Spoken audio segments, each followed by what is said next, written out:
हरिही ओम. श्री स्वामी समर्थ. बरजोरजी नावाचे एक पारशी गृहस्थ मुंबईचे राहणारे असून अक्कलकोटला कामदार होते.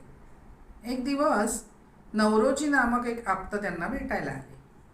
दोघेही बंगल्यामध्ये स्वामींच्या लीलांविषयी काही गोष्टी करत बसले होते. पण त्या गोष्टी नवरोजींना काही खऱ्याच वाटेना.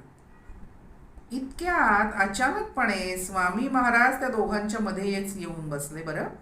आणि नवरोजींनी विचारलं, अहो सगळी दारं बंद असताना आपण आत आलातच कसे? आपल्या चरणी एक विनंती आहे.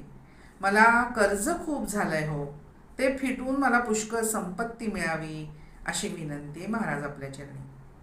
ते ऐकून स्वामी म्हणाले, मिळाली तुला संपत्ती तर काय देशील आम्हाला? तसं नवरोजी म्हणाले, प्राप्तीचा 4था हिस्सा देईन मी.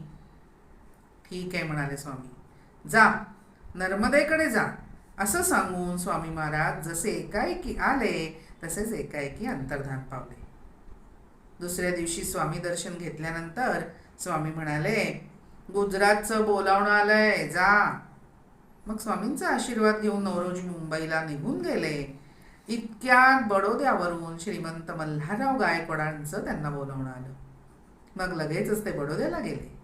अहो श्रीमंतांनी पुष्कळ द्रव्य वस्त्रालंकार अर्पण केलं नवरोजींना आणि म्हणाले, अक्कलकोटच्या महाराजांना कसंही करून इकडे घेऊन या तुम्ही.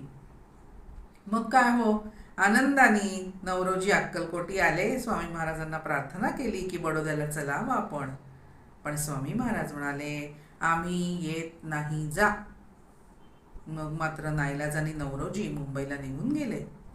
श्रीमंतांना पत्राने तसं त्यांनी कळवलं की स्वामी महाराज काही बडोद्याला यायला तयार नाहीये. पहा श्रोते हो, समर्थांनी नवरोजींवर एवढी मोठी कृपा केली, त्यांना कर्जमुक्त केलंच, पण पुढची चिंता सुद्धा त्यांची मिटवली हो.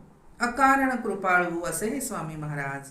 यांच्या लीलांचा गूढार्थ ध्यानी येणं सोपं नाहीये हेच खरं.